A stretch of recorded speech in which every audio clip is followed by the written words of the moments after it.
Remember this little baby right here? The Dell Optiplex that we got for, I think it was about 150 bucks, the cheapest PC on Amazon.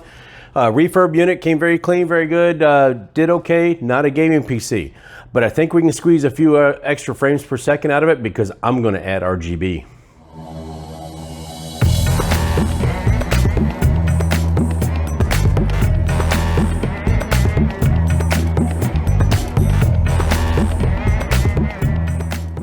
Okay, seriously, no, all the RGB in the world is not going to help this thing.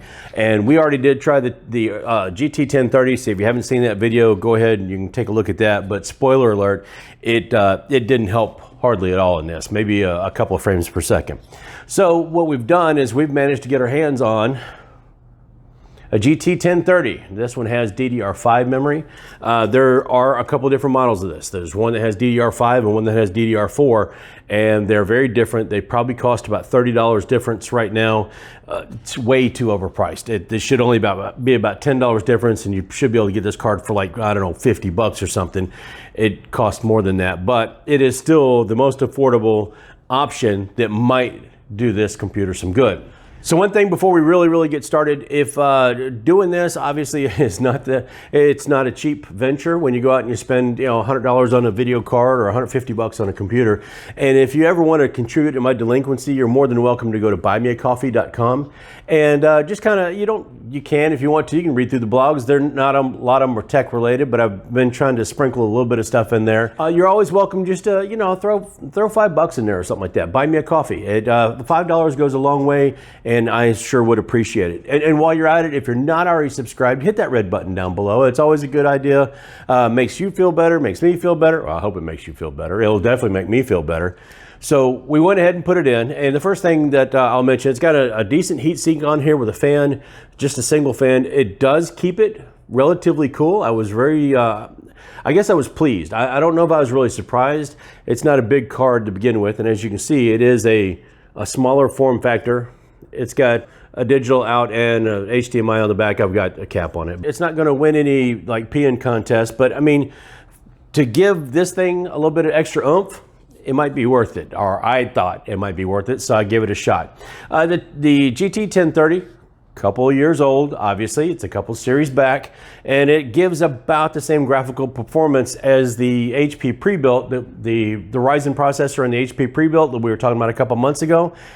This should be about on par, and after the testing, I can tell you that it will be, and we'll do some more testing on that later when the one with DDR4 comes in, because that's what we're going to use to test these against each other, is we're going to do that in the HP pre-built just to see what's going on there. That does not have an external power adapter, so that's one reason why I feel very comfortable in there. As we discussed earlier, that HP pre-built only has 180 watt power supply, so you don't want to spend too much, but something like this might be a viable option.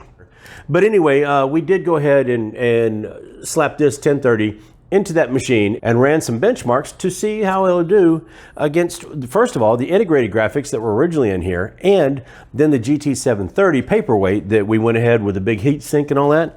And we got some pretty good result. I got to admit, it's still not a high-end gaming PC, but it's much better. Now all these tests, when we did them, we went ahead and stuck to 720p. We're not trying to get anything, like I said, it's not going to be your high-end gaming PC. We're trying to get something playable out of an office machine, something that's just designed for daily use, and I think we've done okay, at least at 720p.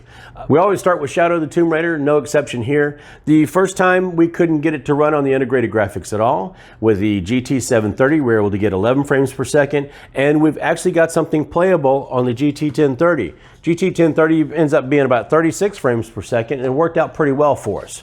Next, we tried Borderlands 3, and even though we're still not hitting that sweet spot, we are doing better. It's about 45 frames per second.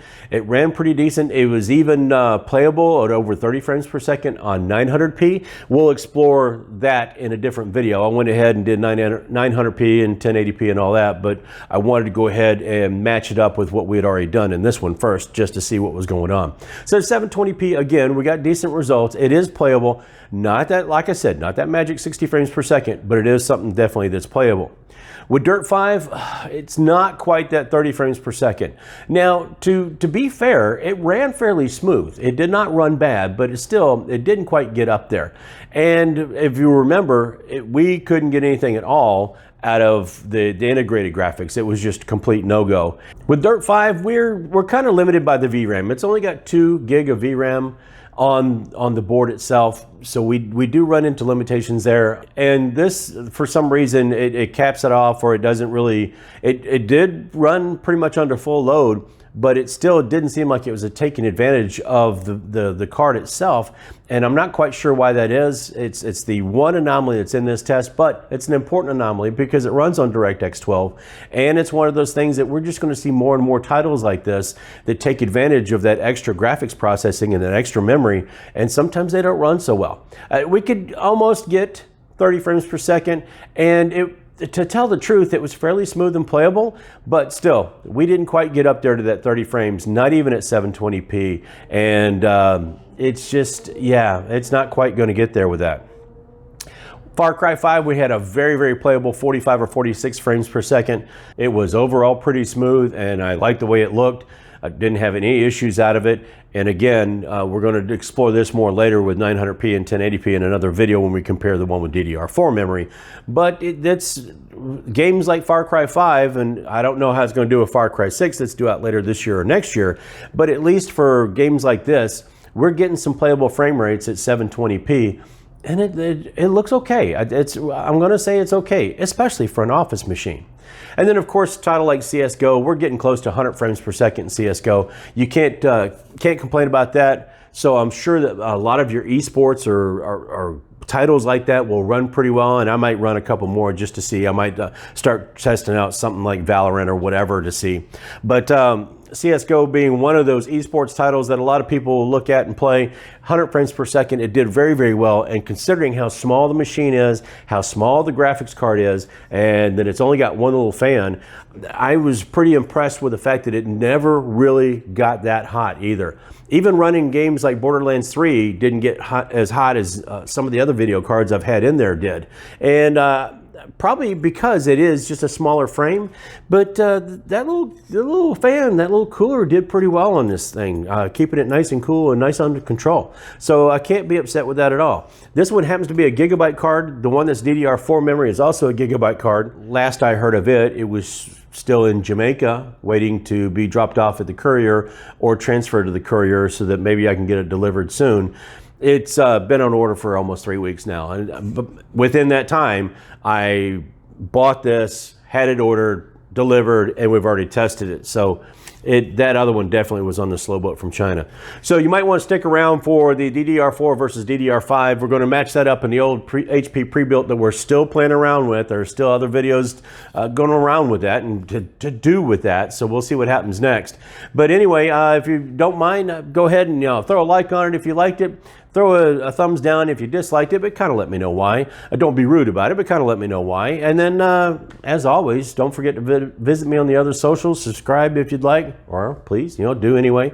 Even if you don't like, indulge me. I don't know. Anyway, hit that red subscribe button if you don't mind. And next up, we're going to explore a couple other things. I've got some other stuff going on over the weekend in case the other card does not come in that I'm going to be exploring, including working on some networking stuff here in the apartment and backup, because not too long ago I lost a bunch of my files and that really hurt my feelings. So we're exploring some ways of doing some backup procedures there too. Don't know how much of that or what we're going to get on video for that, or if I'm going to do a full-blown video for that, but we'll go ahead and we'll explore that and we'll see what happens. One small warning: when you're playing around with this and playing with a fan and all that stuff, be careful. It is a little sharp. Yeah, and it will take a chunk. Hey, just a public service announcement. Anyway, that's all I got for right now. So don't forget, like I said, like, dislike, subscribe, hit me up on the other socials and all that stuff. I'm going to go take care of my finger, even though it doesn't look so bad. And we're going to wait on this DDR4 version of this same card, gigabyte card, so we can test those against each other and we'll see how it goes. So until next time, folks, I'll see you later.